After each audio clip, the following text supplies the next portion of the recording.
Hello students, आज हम लोग पढ़ेंगे फोर्स। ये force and laws of motion हम लोग सेकंड चैप्टर स्टार्ट कर रहे हैं एनसीईआरटी का, फिजिक्स का। ठीक है ना, एनसीईआरटी अकॉर्डिंग जो फिजिक्स का सेकंड चैप्टर है that is force and laws of motion. तो आज हम लोग पढ़ेंगे force and laws of motion. सबसे पहले मैं आपको फोर्स का डेफिनेशन बताता हूँ।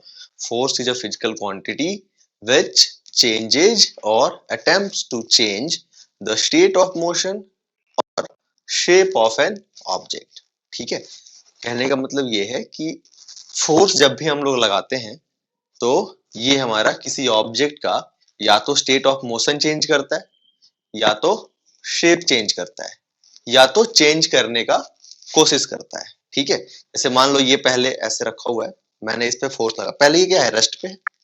इसका स्टेट ऑफ मोशन क्या है, रेस्ट है। ठीक है, इसका स्टेट या फिर स्टेट ऑफ मोशन भी रेस्ट कह सकते हो आप, स्टेट भी रेस्ट पे कह सकते हो। इसको मैंने फोर्स लगाया तो ये मूव करने लग गया, है ना। तो अभी इसका जो स्टेट ऑफ मोशन है वो चेंज हो गया, पहले ये रेस्ट पे था, अभी ये मूव करने लग गया, तो ये मोशन में आ गया। पहले रेस्ट पे था, मोशन में आ गया। तो फोर्स लगाया तो क्या हो गया, ये मोशन में आ गया। ठीक है, अभी जैसे मान लो कि इस पे मैं अगर फोर्स लगाऊं, है ना, तो अभी इसकी आप शेप देख सकते हो। अभी मैंने अगर इस पे फोर्स लगाऊं, मैं इसकी शेप चेंज कर सकता हूँ। ये देखो, फोर्स लगा कर दिया मैंने, इसकी शेप चेंज, है ना। तो फोर्स बेसिकली एक फिजिकल क्वांटिटी है जो कि किसी भी ऑब्जेक्ट का स्टेट ऑफ मोशन और शेप चेंज करता है। ठीक है ना। तो अब जरूरी नहीं है कि चेंज करेगा तभी हम ऐसा कहेंगे कि फोर्स इज बीइंग अप्लाइड। जरूरी नहीं है कि हमारा फोर्स जब लगेगा तभी हम ऐसा बोलेंगे। कभी कभी ऐसा होता है कि हम फोर्स तो लगाते हैं but that force is not large enough to change the state of motion और shape of any object. Alright, so in that case क्या होता है, हम फोर्स नहीं लगा रहे, फोर्स लगा रहे हैं but that force is not strong enough. But हम ये नहीं कहेंगे कि हम फोर्स नहीं लगा रहे, हम फोर्स लगा रहे हैं। तो फोर्स जो है हमारा तभी भी लगता है जब हम लोग जो हमारा डिजायर्ड एक्टिविटी है वो अकॉम्प्लिश नहीं हो रहा है। Even in that case we say कि हम फोर्स लगा रहे हैं। जैसे मान लो बच्चों, अगर मैं इस वॉल को पुश करूं पीछे की ओर, will I be able to, can I push this wall? Obviously I can't, है ना। I don't have as much power as Hulk. Hulk होता तो ये इस दीवार को, इस वॉल को पीछे की ओर पुश कर देता। मैं नहीं कर पाऊंगा because I am not strong enough to generate that kind of force, है ना। तो यहाँ पे मैंने कोशिश किया इसको मूव कराने का, है ना, but I was unsuccessful. But मैंने फोर्स लगाया, मैंने इसको पुश किया। ठीक है ना। जैसे अगर मैं क्या मैं इसको अगर जैसे मान लो कि सिंपल अगर एक मेरे हाथ में एक रबर बैंड होता तो मैं उसको ऐसे पुल करके मैं उसको थोड़ा सा और स्ट्रेच कर सकता था। बट क्या मैं इसके साथ कर सकता हूँ, इस मार्कर को मैं स्ट्रेच कर सकता हूँ? नहीं कर सकता, है ना। मैं इतना फोर्स नहीं लगा पाऊंगा कि ये मार्कर स्ट्रेच हो पाए, है ना। ठीक है, तो यहाँ पे मैंने पुल तो किया, मैंने यहाँ पे इसको पुल तो किया but I was unsuccessful to stretch this marker, है ना। तो फोर्स इज अ पुश और पुल। तो ये फोर्स का एक एक्सप्लेन्ड डेफिनेशन हो गया, और शॉर्ट में हम कह सकते हैं फोर्स इज अ पुश और पुल। लेकिन अगर देखो, अगर 2 नंबर में आएगा, 1 नंबर में आएगा, तो आई विल से कि आप ये वाला फॉर्मूला लिखोगे, नीचे में आप लिख सकते हो फोर्स इज अ पुश और पुल, या फिर ऊपर में भी आप ऐड कर सकते हो। ठीक है ना। तो यहाँ पे हमने देखा कि हम लोग किसी भी फोर्स लगाने के, कोई भी फोर्स लगाने के लिए हमें क्या करना पड़ रहा है, पुश या पुल करना पड़ रहा है ना। ठीक है बच्चों, तो ये हो गया हमारा। अभी अगर हम लोग देखें इसके यूनिट के बारे में बच्चों, तो यूनिट होता है इसका न्यूटन, और ये होती है एक वेक्टर क्वांटिटी। आपको पता है वेक्टर क्वांटिटी क्या होती है ना।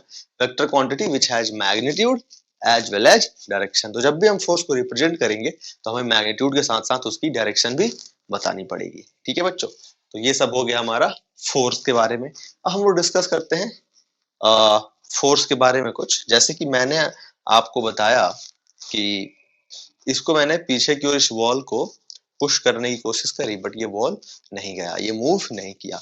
इसका मतलब ये था बच्चों कि इस वॉल पे कोई और भी इतना ही फोर्स लगा रहा था मेरे अपोजिट डायरेक्शन। मतलब मैं अगर फोर्स लगा रहा था ऐसे, तो कोई फोर्स लगा रहा है ऐसे जो मेरे फोर्स को कैंसिल आउट कर रहा है। कौन लगा रहा है? वो ये कंक्रीट वॉल है ना। तो ये क्या है, कनेक्टेड है बाकी सब वॉल से, है ना। तो वो सारे वॉल जैसे नीचे कनेक्टेड है, साइड में कनेक्टेड है, ऊपर कनेक्टेड है ना, इधर एक वॉल है, इस वॉल से कनेक्टेड है। मान लो ये होता ही नहीं, ये ऐसे ही एक वॉल है जिसको आपने ग्राउंड पे रख दिया है, ऐसे ही एक वॉल है जिसको आपने क्या किया है, ग्राउंड पे रख दिया है, ऐसे ही आपने इसको ग्राउंड पे इस तरीके से रख दिया है। आप हल्का सा फोर्स लगाओ, क्या होगा, ये टॉपल कर जाएगा। अगर इस एक वॉल को ग्राउंड पे ऐसे रख दो, तुम्हारे प्लेग्राउंड में एक वॉल रख दिया गया है, तुम गए हल्का सा भी उसको तुम ऐसे पुश करोगे, ये टॉपल कर जाएगा वॉल, है ना। क्यों? क्योंकि ऊपर में यहाँ ऐसे कोई फोर्स लगाने वाला है नहीं, यहाँ पे साइड में दो वॉल फोर्स लगा रहे हैं, ऊपर से एक वॉल फोर्स लगा रहा है ना। तो मैं जो फोर्स लगा रहा हूँ, अगर मान लो मैंने 200 न्यूटन का फोर्स लगाया, फोर्स की यूनिट होती है न्यूटन, मैंने 200 न्यूटन का फोर्स अगर नॉर्थ डायरेक्शन में लगाया, तो ये जो सारे वॉल्स हैं वो मिलके इस डायरेक्शन में लगा रहे हैं 200 न्यूटन का फोर्स। मतलब मेरा फोर्स जो है वो बैलेंस्ड हो गया। बैलेंस्ड फोर्स क्या होता है? मतलब इक्वल एंड ऑपोजिट फोर्स, मतलब force of equal magnitude but are being applied in opposite direction. एक नॉर्थ लग रहा है, एक साउथ लग रहा है, तो ऐसे फोर्सेस को हम लोग बोलते हैं बच्चों बैलेंस्ड फोर्स। ठीक है, लेकिन जैसे मान लो अगर मैं इसकी बात करूं, तो यहाँ पे जैसे अगर फोर्स लगा रहा हूं मैं, तो देयर इज सम फ्रिक्शन, है ना। आपको फ्रिक्शन का थोड़ा बहुत तो आइडिया है, क्लास 8 में पढ़ा होगा आपने। तो जैसे अगर मैं इससे फोर्स लगाऊं, तो ये मेरा पाम इससे कुछ ना कुछ तो फोर्स, फ्रिक्शन फोर्स लगा ही रहा होगा ना। लेकिन वो फोर्स, जैसे मान लो मैंने 10 न्यूटन लगाया, तो ये मूव करने लग गया। इसका मतलब ये था कि ये जो पाम जो मेरे इस पे इस मार्कर पे जो फ्रिक्शन फोर्स लगा रहा था, that is less than force applied by me, है ना। मैंने जो फोर्स लगाया है that is greater than the force applied by the palm on this marker, है ना। ठीक है, तो यहाँ पे फोर्स क्या है, अनबैलेंस्ड है। मैंने फोर्स लगाया मान लो 10 न्यूटन का, और मैक्सिमम फोर्स जो मेरा पाम इस मार्कर पर लगा सकता है दैट इज 3 न्यूटन। तो यहाँ पे अनबैलेंस्ड फोर्स हो गया। मान लो मैंने 10 न्यूटन लगा दिया, है ना। अब मैं अपने इस थंब को ऐसे रख लेता हूँ, ठीक है ना, ऐसे रख लेता हूँ। आई होप इट्स विजिबल, है ना। मैंने थंब को इसको रोक रखा है। तो अब देखो इस वाले राइट हैंड के इंडेक्स फिंगर से मैं इसको इधर की ओर पुश कर रहा हूँ, है ना, इस डायरेक्शन में, ठीक है, अपने लेफ्ट में। और लेफ्ट हैंड के थंब से मैं इसको राइट में पुश कर रहा हूँ, जान ही रहे। क्यों? क्योंकि यहाँ पे फोर्स इज बैलेंस्ड है। जितना फोर्स ये इंडेक्स फिंगर लगा रहा है, उतना ही फोर्स ये थंब लगा रहा है। अभी मान लो मैंने ये इंडेक्स फिंगर का फोर्स बढ़ा दिया और थंब का थोड़ा कम कर दिया, तो अब देखो ये इधर की ओर जाने लग गया, ये इधर की ओर जाने लग गया। मतलब क्या हो गया कि अब ये फोर्स अनबैलेंस्ड हो गया। तो जब फोर्स अनबैलेंस्ड होगा, तभी हमारा ऑब्जेक्ट का जो स्टेट ऑफ मोशन है वो चेंज होगा, है ना। लेकिन शेप की बात करें बच्चों, तो बैलेंस्ड फोर्स के केस में भी जो है शेप चेंज हो सकती है। जैसे मान लो ये आप इसको देख सकते हो, इस कैप को। तो मैंने क्या किया, इसमें ऊपर से ही मैंने फोर्स लगाया 100 न्यूटन का, और नीचे से भी 100 न्यूटन का। मान ले ऐसा है, मान लेते हैं ऐसा, है ना, रैंडम सा कोई भी 100 न्यूटन। आई डोंट थिंक कि मेरा ये, मैं इसे 100 न्यूटन फोर्स जनरेट कर पाऊंगा अपने फिंगर से, I am no Bruce Lee, but still मान लेते हैं कि 100 न्यूटन का फोर्स जनरेट कर रहा हूं मैं। तो अगर मैंने जनरेट किया, तो ये देखिए नीचे से भी, थंब से भी 100 और इंडेक्स से भी 100, है ना। कि देखो इसका आपको शेप चेंज दिख रहा होगा। पहले ये राउंड था, है ना, आई होप मेरे इससे कवर ना हो रहा। पहले ये राउंड था, अभी इसका जो शेप है देखो, अभी ये सर्कुलर है ना। अभी मैंने अगर थोड़ा सा इसको लगाया, तो ये देखो ये इलिप्टिकल हो गया बच्चों। नाउ दिस इज इलिप्टिकल, है ना। तो मैं ऊपर से भी 100 न्यूटन, नीचे से भी 100 न्यूटन लगा रहा था, लेकिन देखो शेप चेंज हो गई। मूव नहीं किया, ये जहां पे था वहीं पे था। इसका स्टेट ऑफ मोशन जो पहले था उतना ही है, लेकिन शेप चेंज हो गई। तो बैलेंस्ड फोर्स, ये बात याद रखना आपको। पहले तो आप ये देखो कि बैलेंस्ड फोर्स, अनबैलेंस्ड फोर्स क्या होता है ना।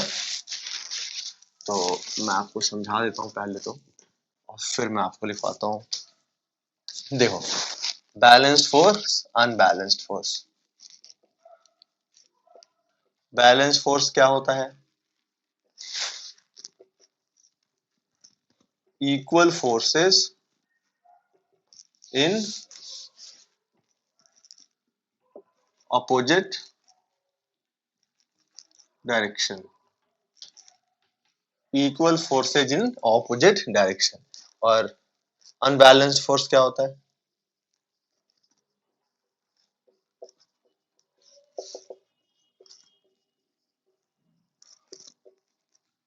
unequal forces in opposite direction. ठीक है,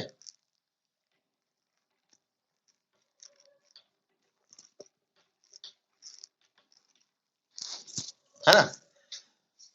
इसमें क्या होता है बच्चों, एफ नेट जीरो, किसमें, बैलेंस फोर्स में, एफ नेट जीरो, ठीक है।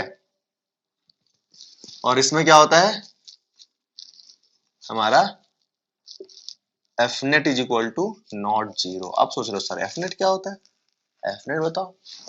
एफ है बच्चों यहाँ पे फोर्स, और हमारा फिर नेट तो फोर्स नेट है ना, नेट फोर्स, नेट फोर्स की बात करें अगर मैं, देखो यहाँ पे जैसे मान लो ये एक ब्लॉक रखा हुआ है, ठीक है,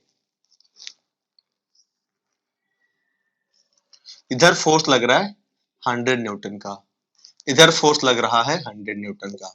तो बच्चों अगर मैं इस फोर्स को पॉजिटिव लूंगा तो इस फोर्स को नेगेटिव लूंगा, तो एफ नेट क्या हो जाएगा, 100 minus 100 is equal to zero, क्योंकि हमारी फोर्स एक वेक्टर क्वांटिटी है। अगर इस डायरेक्शन को मैं पॉजिटिव लूंगा तो इस डायरेक्शन को नेगेटिव लेना पड़ेगा। लेकिन अगर यहां लग रहा है 10 न्यूटन और यहां लग रहा है 100 न्यूटन, तो अब एफ नेट हमारा क्या हो गया बताओ, 100 को पॉजिटिव तो 10 को negative, 100 minus 10 is equal to 90 newton. देखो ये हमारा अब क्या है, अनबैलेंस्ड फोर्स है, unequal force in opposite direction, ठीक है ना। तो यहाँ पे जो है हमारा ये ऐसा हो गया। चलो हम लोग बात करेंगे इनर्शिया की।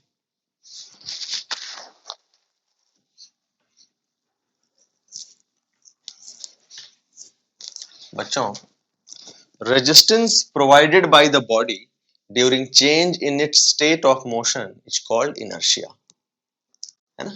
resistance provided by the body during change in its state of motion is called inertia, ठीक है। जब भी कोई फोर्स किसी ऑब्जेक्ट के स्टेट ऑफ मोशन को चेंज करने का कोशिश करता है तो उस समय एक रेजिस्टेंस प्रोवाइड करता है वो बॉडी, है ना। इस बॉडी के इस प्रॉपर्टी को उसकी इनर्शिया कहते हैं, ठीक है। जब भी कोई ऑब्जेक्ट अगर रेस्ट पे है, उसको आप सोचोगे कि मैं इसको मोशन में लेके आऊं, मैं इसको मूव कराऊं, तो बॉडी जो है आप पे एक फोर्स लगाएगा, है ना, रेजिस्ट करेगा अपना स्टेट ऑफ मोशन चेंज होने में, है ना। दैट इज कॉल्ड इनर्शिया, ठीक है। तो it is resistance provided by the body during an attempt to change its state of motion, ठीक है। चलिए अब इनर्शिया का जो है बच्चों डायरेक्ट रिलेशन होता है मास से, मोर मास मोर इनर्शिया, ठीक है। समझ में आ रही। अब मास तो आपको पता ही होगा, आपने केमिस्ट्री में पढ़ा होगा, है ना। मास क्या होता है, क्या होता है मास, मास होता है हमारा, it is measure of material और substance contained in a body, ठीक है। Mass of a body is known as measure of material और substance contained in a body, alright. तो अब देखो जितना ज्यादा मतलब कि उसके अंदर मैटर होगा, जितना ज्यादा उसका सब्सटेंस होगा, उतना ज्यादा उसका मास होगा और उतना ही ज्यादा उसका इनर्शिया होगा, ठीक है। अब इनर्शिया की बात करें बच्चों, तो इनर्शिया हमारा तीन तरीके का होता है, inertia of rest, inertia of motion and inertia of direction. बात करते हैं सबसे पहले हम लोग इनर्शिया ऑफ रेस्ट की। जैसे मान लो बच्चों पहले हमारा कोई ऑब्जेक्ट एक रेस्ट पे है, इसको आपको मूव कराना है, तो ये एक रेजिस्टेंस प्रोवाइड करेगा, उसी को हम लोग बोलेंगे इनर्शिया ऑफ मोशन। एग्जांपल दे रहा हूं मैं आपको, जैसे आप मान लो कि आपने देखा होगा कि मैट हो गया, है ना। तो जैसे मान लो कि मैट है ना, तो वो थोड़े दिन बाद गंदा हो जाता है ना। तो अब आपने क्या किया उसको, जैसे हम क्या करते हैं जब गंदा हो जाता है हमारा मैट, तो हम उसको धूप में रख देते हैं, फिर सुबह में रख दिया, शाम में हम उसको स्टिक लेके एक उसको, है ना, ऐसे पीटते हैं, है ना। और उसके बाद से क्या होता है, उसका जो डस्ट है वो बाहर निकलता है, डस्ट बाहर निकलता है। बताओ डस्ट बाहर निकलता है, कैसे काम करता है ये, कभी सोचा इस चीज को कि कैसे हम लोग जब स्टिक से when we beat our mat using a stick, how does dust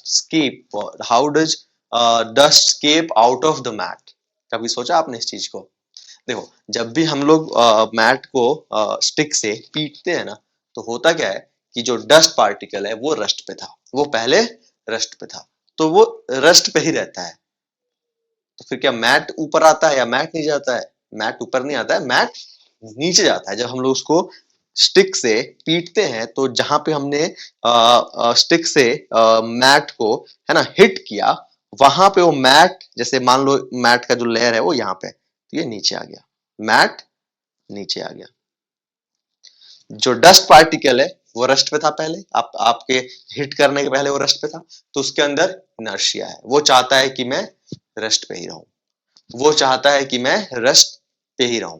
ठीक है, अभी मैं लॉ ऑफ इनर्शिया बताऊंगा तो समझाऊंगा। ठीक है, अभी आप इतना समझो कि लॉ और ये इनर्शिया ऑफ रेस्ट में क्या होता है कि N object at rest wants to stay at rest, मतलब an object at rest provide resistance to be in motion, मतलब वो मोशन में नहीं रहना चाहता है, वो रेस्ट में ही रहना चाहता है, वो मोशन में होने के लिए एक रेजिस्टेंस प्रोवाइड, अगर तुम उसको चाहोगे कि ये मोशन में आ जाए तो it will provide, it will offer you a resistance, है ना। तो अभी क्या हो गया बच्चों, तो आपने जब उसको हिट किया तो मैट का सरफेस नीचे चला गया, डस्ट पार्टिकल्स ऊपर रह गए, और फिर एयर रहता है आसपास में, है ना, तो वो एयर उस डस्ट पार्टिकल को जो है साइड में कर देता है और हमारा मैट से वो डस्ट पार्टिकल हट जाता है। ठीक है, तो दैट्स हाउ इट वर्क्स, है ना।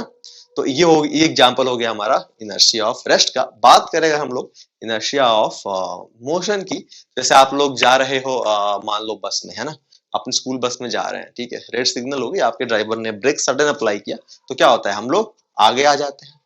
आगे क्यों आते हैं, क्योंकि हम लोग जो है वो, हमारा जो स्टेट था वो क्या था, हमारा स्टेट था मोशन का। जब ब्रेक लग गया तो हमारी बॉडी मोशन में ही रहना चाहती है, हमारी बॉडी जो है वो मोशन में ही रहना चाहती है, लेकिन ब्रेक लग गया है तो बस क्या होती है, रुक गई, लेकिन हमारी बॉडी है वो मोशन में ही रहना चाहती है, मतलब वो आगे बढ़ना चाहती है, तो वो आगे आ जाते हैं।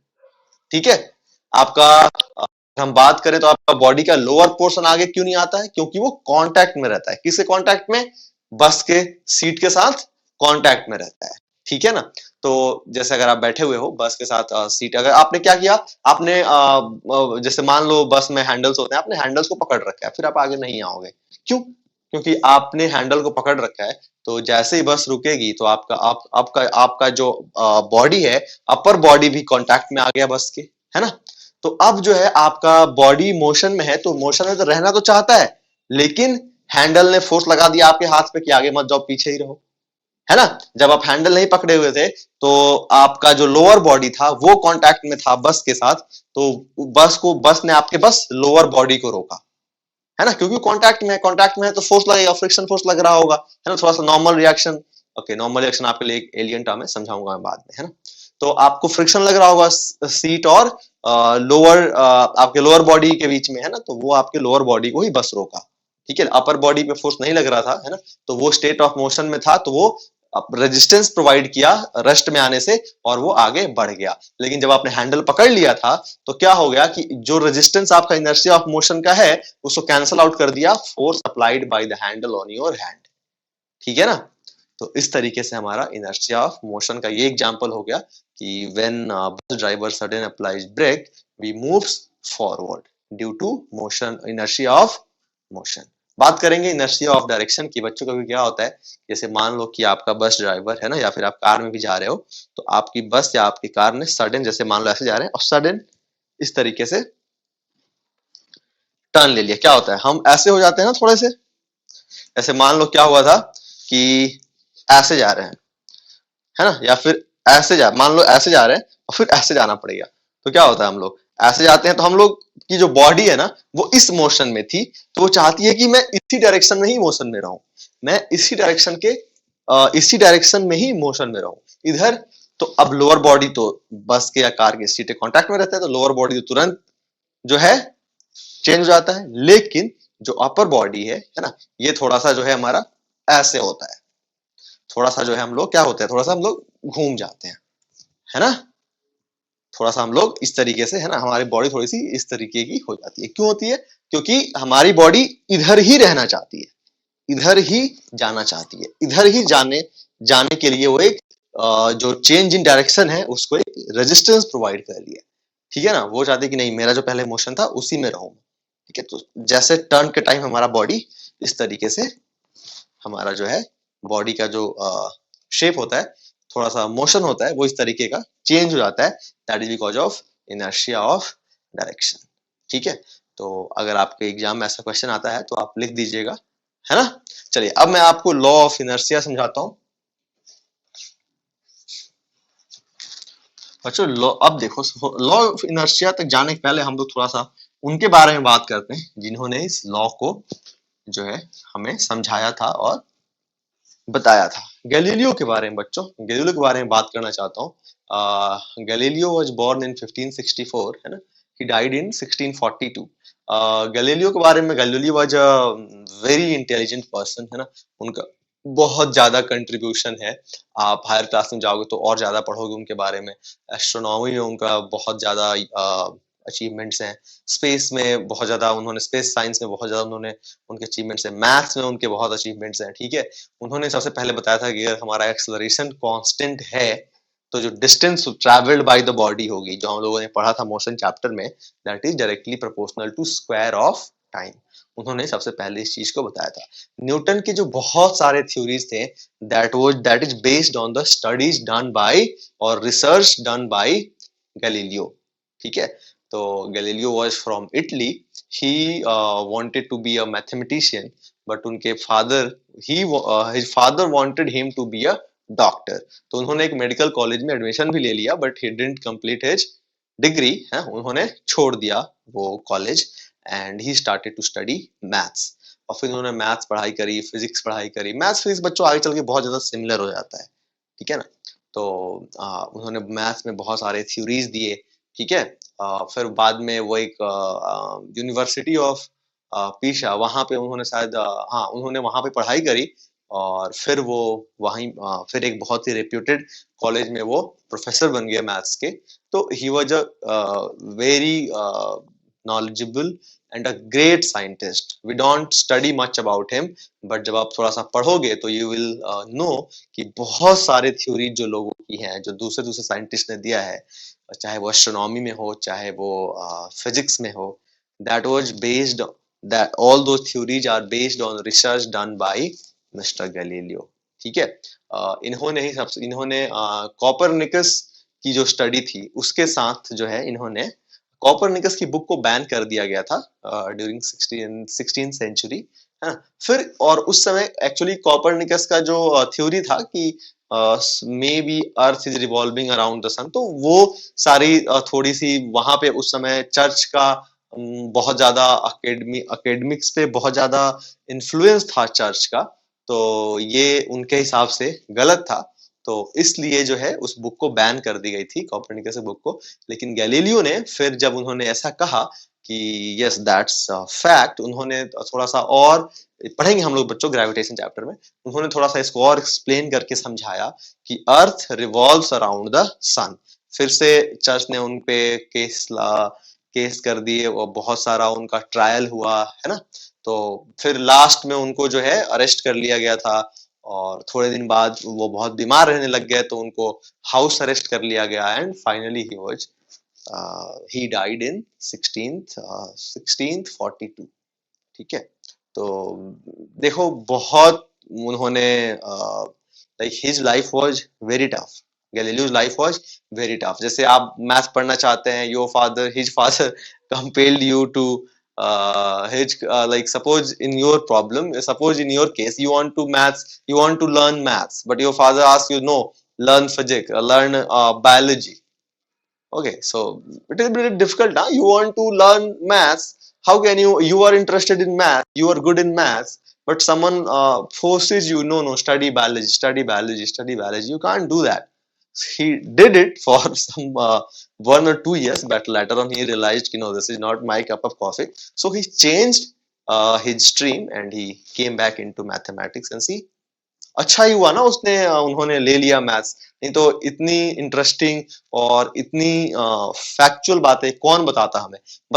लोग बताते after may be 50 years 60 years। तो हम लोग क्या होते, आज जो हमारी टेक्नोलॉजी में जो हमारा इनोवेशन है, वो हमारा 50-60 years नहीं तो कम से कम 20-25 years तो हम लोग बैक होते ही। तो Galileo has a great credit, we should credit him for all the innovation and all the technologies we use in this period. Okay, ठीक है बच्चों, तो ये तो हमारा एक गैलीलियो का लाइफ के बारे में थोड़ा सा बताया आपको। आई होप आप थोड़े से इंस्पायर होंगे, और due to all the difficulties, due to all troubles going around you, are not going to change your mind, and आपने जो भी सोचा हुआ है कि नहीं मुझे ये करना है, मुझे ये बनना है, you have to focus on your dream कि नहीं मैंने ये सोचा है मुझे बनना है तो ये मुझे बनना है। ऑल राइट बच्चों, चलो हम लोग आगे डिस्कस करते हैं। मैं आपको बताता हूँ अब लॉ ऑफ इनर्शिया। तो बच्चों लॉ ऑफ इनर्शिया को ही हम न्यूटन्स फर्स्ट लॉ भी बोलते हैं, ठीक है। ये न्यूटन्स फर्स्ट लॉ हम लोग इसको बोलते हैं। न्यूटन ने ये लॉ दिया था, ठीक है, लेकिन ये जो बच्चों लॉ था ना that was based on Galileo's research. तो ये क्या होता है लॉ ऑफ इनर्शिया, ये कहता है N object at rest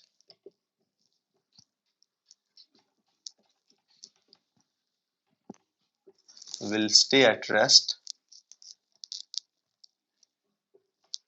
and an object moving with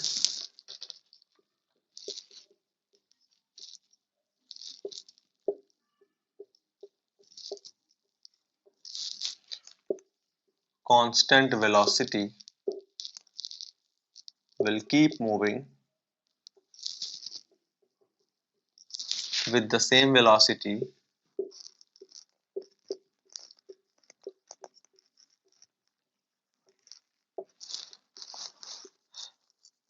until and unless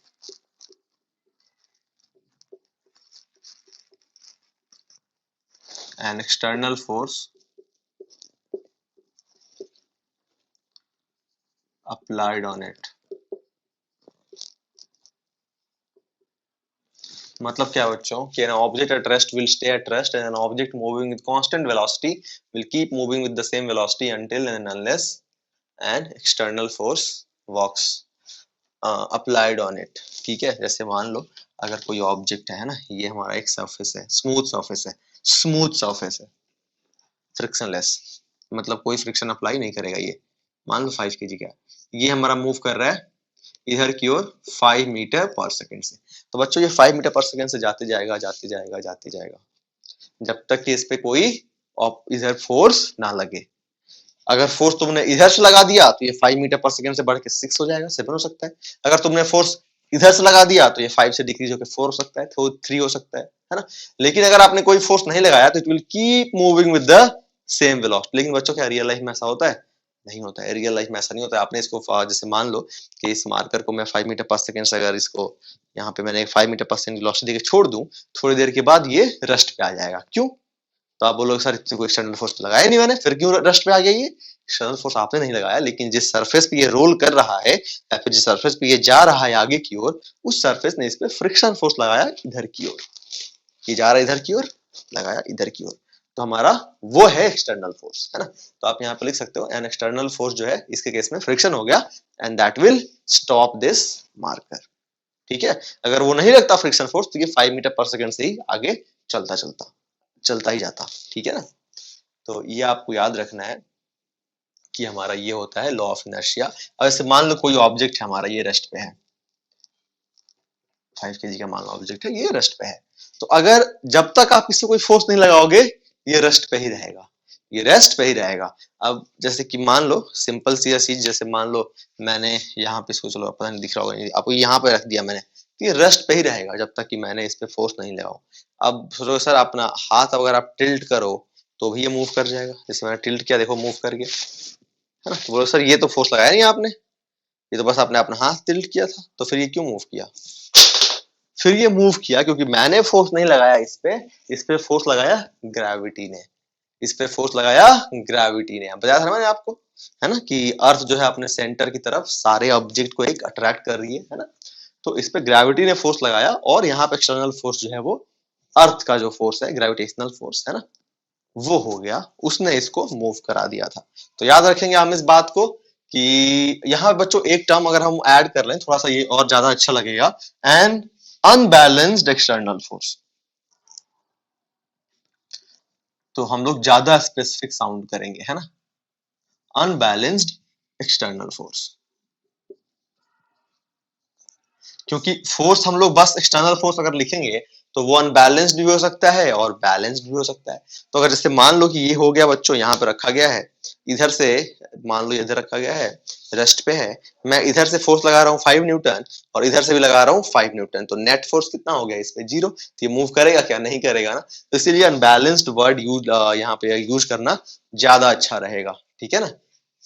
अगर बैलेंस्ड हो जाएगा तो मूव नहीं करेगा, तो इसलिए हम लोग बस फोर्स ना लिख के, बस एक्सटर्नल फोर्स ना लिख के अनबैलेंस्ड एक्सटर्नल फोर्स लिख देंगे, ठीक है। तो आई होप आपको ये समझ में आ गया होगा। और बच्चों एक चीज आप यहाँ पे और जान लो कि जिसकी इनर्शिया जितनी ज्यादा होती है उसका मास भी उतना ही ज्यादा होता है, या फिर जिसकी मास ज्यादा होती है उसकी इनर्शिया ज्यादा होती है। जितना ज्यादा मास उतना ही ज्यादा वो रेजिस्टेंस प्रोवाइड करेगा during change in its state of motion, ठीक है बच्चों। तो ये हमारा न्यूटन्स फर्स्ट लॉ भी होता है। अगली बार से कोई न्यूटन्स फर्स्ट लॉ बोले तो आप कह सकते हो it is also known as law of inertia and it states that an object at rest will stay at rest and an object moving with constant velocity will keep moving with the same velocity until and unless an unbalanced external force is applied on it, है ना।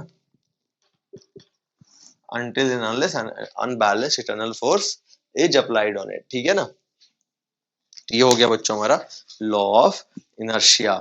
चलिए हम लोग आगे बढ़ते हैं। हम लोग तो आप लिख सकते हो ना इस चीज को कि क्यों हमारा, जैसे आपसे क्वेश्चन आपके स्कूल में भी आ सकता है, यहाँ भी टेस्ट जो मैं लूंगा उसमें भी आ सकता है कि a man sitting in bus moves forward when bus driver applies brakes।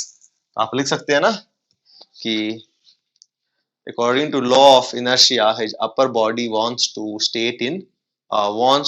stay in motion, okay, but when bus driver applies sudden brake his lower part which is in contact with the bus, so due to friction force it stays at rest, but his upper body on which there are no any force acting, so due to state and since earlier it was in state of motion, due to inertia it continues to be in motion and it moves forward, ठीक है। तो इस तरीके से आप लिख सकते हैं। चलिए अब जो है हम लोग डिस्कस करेंगे न्यूटन्स सेकंड लॉ।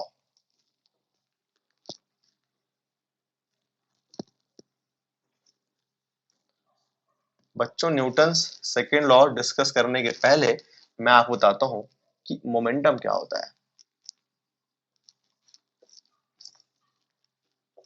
बच्चों मोमेंटम होता है, देखो इस चीज को, it is measure of motion contained in a body, ठीक है। मतलब जैसे अगर मैं इसको लिखना चाहूं वैसे मैथमेटिकली तो इसको लिख सकते हैं it is product of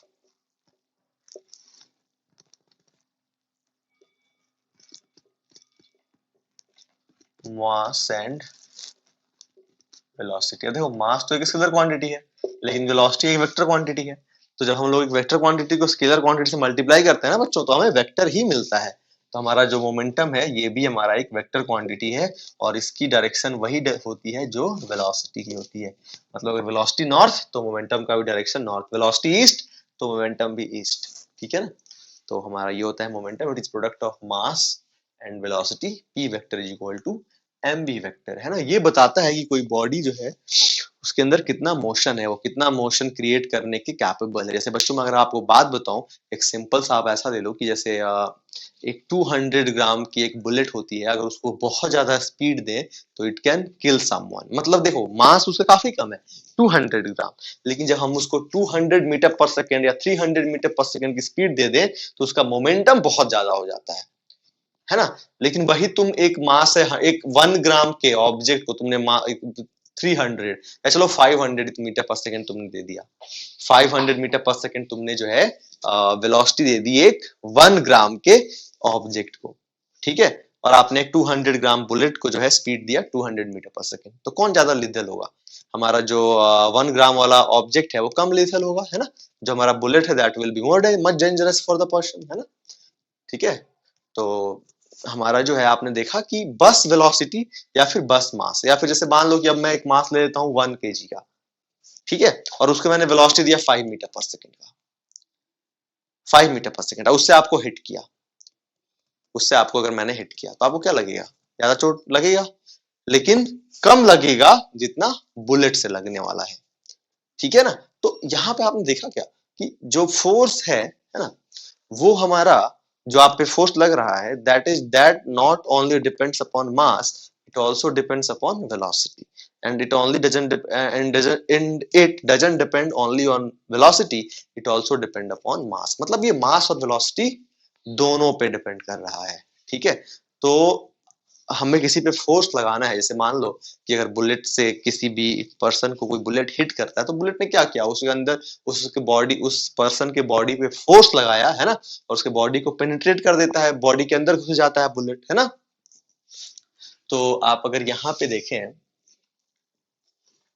momentum के बारे में, तो मोमेंटम जो है हमारा बच्चों मास पे डिपेंड करेगा और वेलोसिटी पे भी डिपेंड करेगा, ठीक है।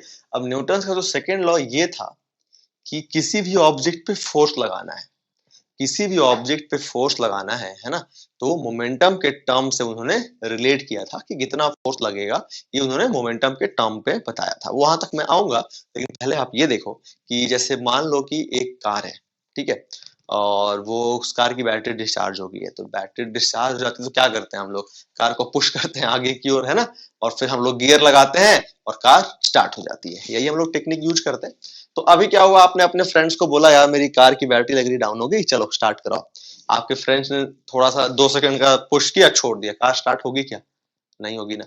अभी आपने क्या किया, आपके दोस्तों ने उसको लगातार 1 मिनट तक पुश किया, तो मान लो उसने जब फोर्स लगाया 200, मान लो 4 दोस्त हैं आपके, चारों फोर्स मिलके फोर्स लगा रहे हैं 400 न्यूटन का, तो उन्होंने 400 न्यूटन का फोर्स लगाया 2 सेकंड तक, 400 न्यूटन का फोर्स लगाया 2 सेकंड तक, अगली तो कार नहीं स्टार्ट हुई, आपने बोला है थोड़ा ज्यादा देर तक लगाओ, तो उन्होंने अगली बार लगाया 1 मिनट तक, तो कार स्टार्ट होगी, ठीक है। तो उन्होंने क्या किया, जब ज्यादा देर तक फोर्स लगाया, वही फोर्स लेकिन जब ज्यादा देर तक उन्होंने लगाया, तो क्या हो गई, कार की जो वेलोसिटी है वो बढ़ गई, कार की वेलोसिटी जो है वो बढ़ गई। मास तो जितना पहले था उतना ही रहेगा ना, ऐसा थोड़ी कि आपने कार को स्टार्ट, कार चलने के टाइम उसकी मास कम हो जाती है या फिर ज्यादा हो जाती है, मास कंजर्व रहता है हमारा, है ना। मास चेंज होता है एक केस में, लेकिन वो केस हमें अभी नहीं पढ़ना है। वो केस होता है जब हमारी लाइट जो स्पीड, जिस स्पीड से मूव कर रहा हो, है ना, जब हमारा न्यूक्लियर न्यूक्लियर वगैरह में ये सारी चीजें करते हैं हम लोग, ठीक है।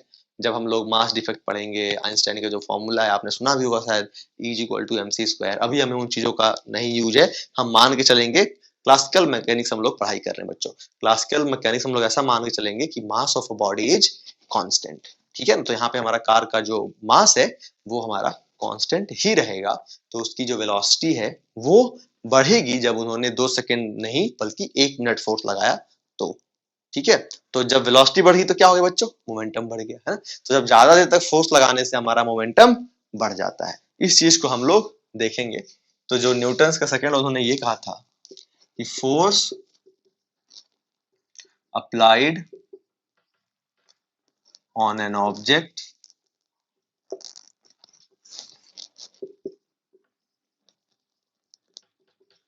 Is directly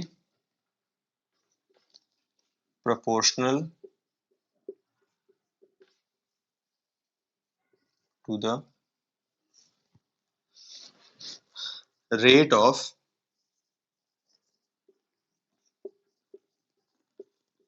change in momentum। अब बच्चों rate of change in momentum क्या है, तो rate of change in momentum क्या है, मतलब कितना देर में मोमेंटम कितना बढ़ गया, ठीक है। Rate of change in momentum मतलब क्या है, रेट क्या होता है बच्चों, कितने टाइम में कितना चेंज हुआ, मतलब कहने का ये है कि F is directly proportional to, देखो बच्चों हम लोग, इसका मतलब होता है चेंज, हाँ इसको डेल्टा लिखते हैं हम लोग, F is directly proportional to change in momentum upon time, तो रेट निकल जाएगा। जब आप चेंज इन मोमेंटम को टाइम से डिवाइड कर दोगे तो वो हो जाएगा हमारा rate of change in momentum. जैसे बच्चों ये हमारा अगर डेल्टा पी होता तो ये हो गया चेंज इन मोमेंटम, लेकिन अगर इसको हम टी से डिवाइड कर देते हैं तो ये मिलता है हमारा बच्चों rate of change in momentum, मतलब कितना टाइम में कितना चेंज हुआ, ठीक है। न्यूटन ने ये कहा था, तो हमारा क्या हो गया, F directly proportional to delta P, ठीक है। अब मोमेंटम हमने सीखा हुआ है, मोमेंटम क्या था बच्चों, एम बी वेक्टर, है ना। और भी हमारा यहाँ पे जैसे अब मान लो हम लोग यहाँ पे इनिशियल फाइनल की बात करेंगे ना, तो P F minus P I upon T. मैंने आपको बताया कि मास तो चेंज होता ही नहीं है, तो पी एफ क्या हो गया, मास वही रहेगा, और एफ मतलब वेलोसिटी चेंज होने वाली है, मतलब फाइनल वेलोसिटी, और पी आई मतलब इनिशियल वेलोसिटी, मतलब मास तो वही रहेगा, यू हमारी चेंज हो जाएगी upon T. F is directly proportional to M ले लिया मैंने कॉमन, यहाँ हो गया भी माइनस यू बाई टी।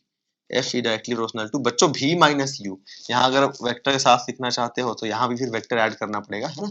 हम लोग नहीं लिख रहे हैं क्योंकि बाद में हम लोग ऐड कर लेंगे वहां पे, है ना। तो F vector is directly proportional to क्या आ गया हमारा, एम इंटू भी माइनस यू बाई टी। क्या होता है बताओ, एम ए, भी minus U by T M A होता है ना, लास्ट लास्ट चैप्टर में पढ़ाई किया था हमने। तो यहाँ से हमारा बच्चों क्या आ गया, अब देखो जब भी हम लोग इसको रिप्लेस करते हैं इक्वल टू से ना, तो एक कांस्टेंट से मल्टीप्लाई करते हैं। तो यहाँ पे मैंने कांस्टेंट लिखा एफ इज इक्वल टू के इंटू एम ए। ये ऑब्जर्व वैल्यू जो है बच्चों, जो भी हम लोग कांस्टेंट जो भी होता है ना, उसको हम लोग एक्सपेरिमेंट से निकालते हैं। तो एक्सपेरिमेंट से देखा हमने कि इस के की वैल्यू थी 1, तो हमारा एफ क्या हो गया, एम ए के बराबर। एफ हो गया हमारा एम ए के बराबर। ठीक है, ये बहुत इंपॉर्टेंट फॉर्मूला है बच्चों, बहुत ही ज्यादा इंपॉर्टेंट। आप इसको ऐसे भी लिख सकते हो, F vector is equal to M A vector. बहुत ही ज्यादा इंपॉर्टेंट फॉर्मूला है ये, F vector is equal to M A vector. तो ये हमारा डेरिवेशन भी हो गया। जैसे बहुत लोग कहते हैं कि derive the expression of force using Newton's second law. तो न्यूटन सेकंड लॉ सबसे पहले हम लिखते हैं, force applied on an object is directly proportional to the rate of change in momentum.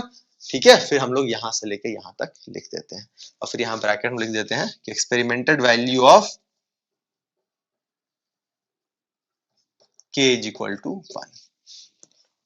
Alright, तो इस तरीके से बच्चों हमारा न्यूटन सेकंड लॉ जो है वो प्रूफ हो गया। अभी हम लोग करते हैं कुछ प्रॉब्लम्स।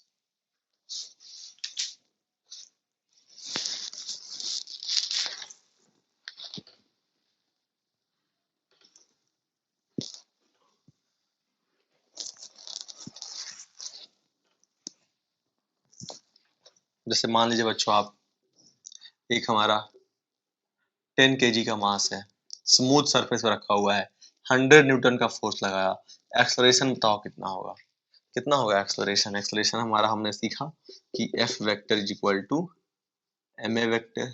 तो हमारा एफ कितना हो जाएगा बताओ, एफ हमें दिया हुआ है यहाँ पे 100 न्यूटन और मास है 10, ए निकालना है, तो कितना हो गया ए, 10 मीटर पर सेकंड स्क्वायर। ठीक है ना, इस तरीके से हम लोग जो है बच्चों answer F equal to M A का यूज कर लेते हैं। एक ऐसा क्वेश्चन कि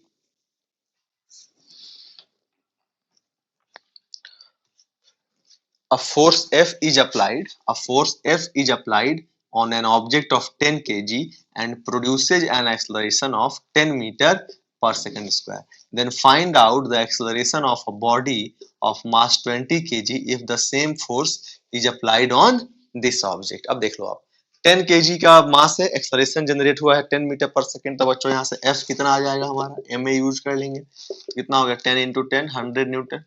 तो यहाँ पे अगर 100 न्यूटन लगेगा आप, तो इसकी एक्सप्रेशन क्या हो जाएगी, 100 बाई एम यानी 100 बाई 20 यानी कि 5 मीटर पर सेकंड स्क्वायर। ये आ गया बच्चों हमारा आंसर। ठीक है ना, देखो कितना सिंपल सिंपल सा प्रॉब्लम है हमारा न्यूटन सेकंड लॉ पे, है ना। चलिए कुछ और प्रॉब्लम्स करते हैं।